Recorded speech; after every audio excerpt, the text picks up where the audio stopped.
So the flags used in the thumbnail were from a mini competition I hosted on my Discord server, link in the description. Here is everyone who made them.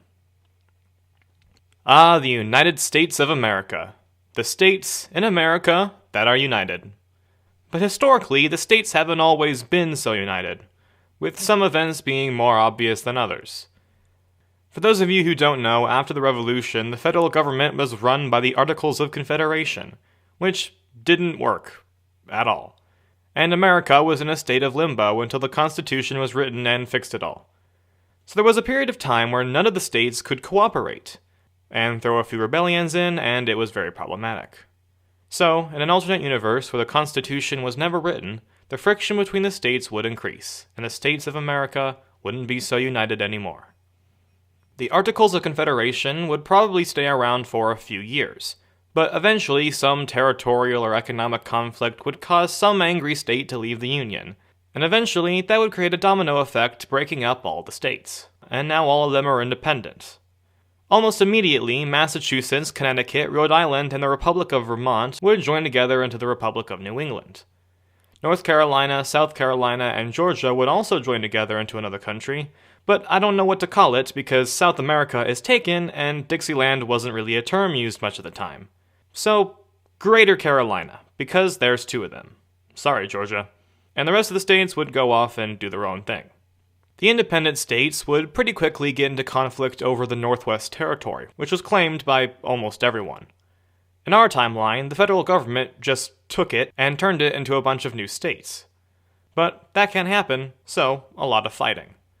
You may think the Americans could come to an agreement and divide the territory peacefully, but in our timeline, Ohio and Michigan went to war over just the city of Toledo, so having a lot more states and a lot more territory would not be very fun. The war would primarily be against Pennsylvania, New York, Virginia, the Native Americans, and the British, who had forts in the area and didn't really want to leave. After some fighting and fort building and eventually reaching a stalemate, the fighting members would come to an agreement dividing the land. At the same time, Greater Carolina would invade Florida, and start a war with Spain and other Native Americans. And now introducing Napoleon, who doesn't have anyone to sell the Louisiana Territory to, so keeps it for himself. But he loses and is exiled, this time to New Orleans because it's so far away from Europe. The British annex the Louisiana Territory north of New Orleans, but Americans have some weird obsession with going west, and the lack of a federal government or the fact that it isn't their territory won't stop them. So, over the course of a few years, a bunch of Americans moved to the Great Plains. The Plains Americans don't want to be under the British, and the Eastern American states want that sweet, sweet land. So, it's a war between the Americans, the Native Americans, and the British. Doesn't this sound familiar? Basically, the same thing happens. The territory is divided and the natives get nothing. But this time, Napoleonic Louisiana sneaks in and takes some land during the conflict. Carolina and Virginia got into an argument over who should get what, and the territory given to the Americans was settled by a bunch of people from a bunch of different states, including Virginians and Carolinans. So, the East couldn't decide who it went to, and the Plains couldn't decide who it went to. So, new country, the Republic of the Plains. About a decade goes by with nothing happening until New York and Virginia make an agreement to take the states in between them.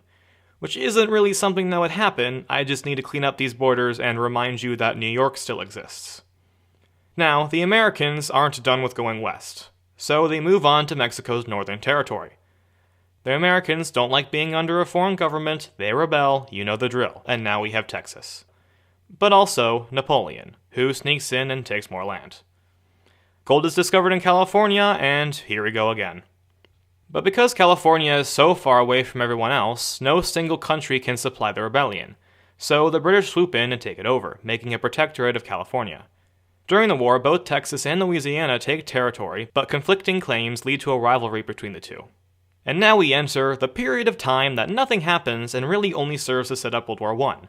Basically, a couple of conflicts happen, and Texas doesn't like Louisiana, Carolina doesn't like Virginia, and Virginia doesn't like New York. Tensions are rising, and everyone is ready to fight. Europe breaks out into chaos, and that freaks everyone out. And finally, the catalyst comes to start the war. And that is West Virginia. West Virginia was very different from Virginia, and was separated for that reason during the Civil War.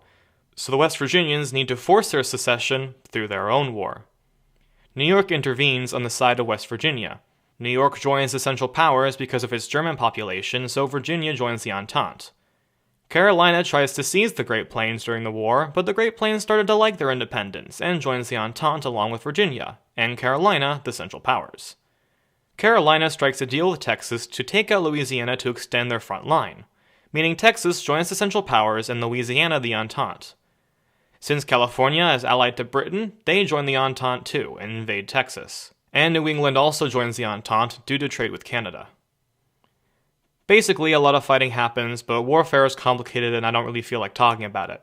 New York's industry is large enough to fight Canada, New England, and Virginia. They invade north and take out Montreal, Toronto, and Boston.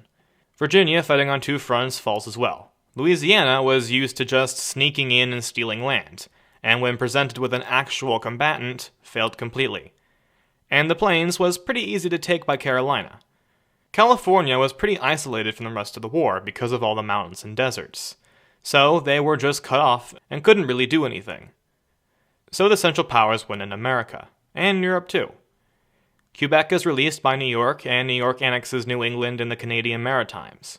West Virginia gets its independence, Carolina the Plains, and Texas expands into Californian and Louisianan territories. But suddenly, some obligatory version of the Great Depression happens even though it probably wouldn't in order to easily change ideologies of countries. The British start going right in order to reinforce their empire to fight German hegemony. California strays into a radical pan-Western ideology, and Virginia becomes a nationalist state hell-bent on reconquering their old lands, flying an old flag of a forgotten empire, and they all prepare to reclaim their glory. But that is a story for another video. Take me